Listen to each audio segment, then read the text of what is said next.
15ª edizione del Presepe Artistico di Valdobbiadene.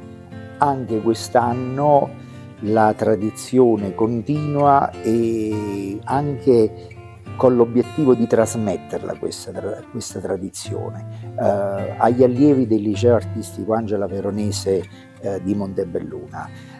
Il tema di quest'anno è un tema che pone al centro la figura dell'angelo, del messaggero divino.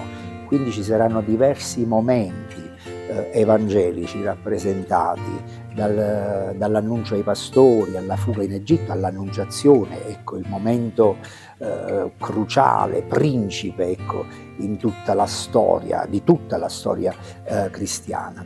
E questa presenza dell'angelo, questa presenza di un angelo, di un gesto di bontà, di un gesto di cortesia, di gentilezza, è una necessità ai nostri giorni, una necessità forte, proprio perché il mondo è nella morsa della violenza, delle guerre, e col Natale e con, l'angelo noi vogliamo dire che è ora di pace.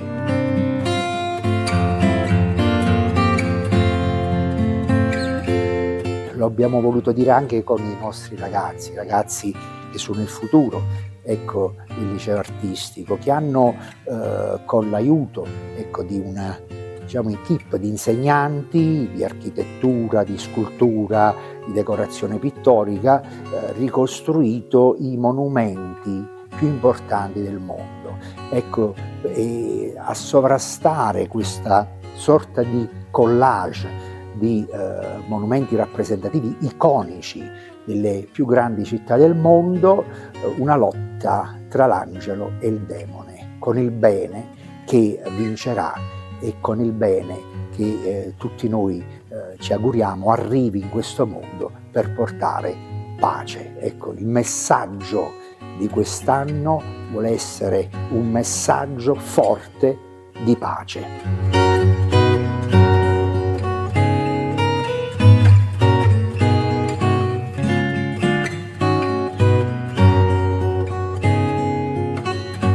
Bene, anche quest'anno i ragazzi del Liceo Veronese, in particolare i ragazzi di seconda e terza H, non hanno lesinato energie affinché tutto questo, il loro lavoro venisse realizzato. Quest'anno abbiamo lavorato con l'argilla, realizzando diversi pezzi, diversi monumenti, quali la Tour Eiffel, Colosseo e altri, e lo hanno fatto con grande impegno, sposando sin da subito la causa, la pace, e quindi hanno davvero messo in campo tutte le loro energie affinché ogni lavoro, in un certo senso rispecchiasse anche un po' la volontà di fare qualcosa da parte di ognuno.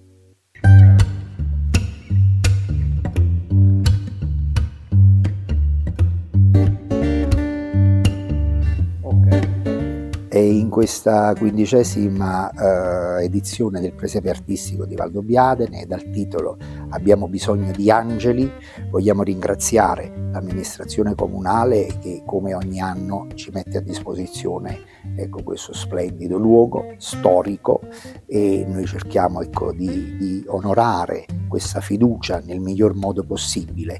Quindi un ringraziamento va anche all'assessorato alla cultura, alla consulta per la cultura, che ci hanno incoraggiato, ci hanno sostenuto in questo progetto che ogni anno si rinnova.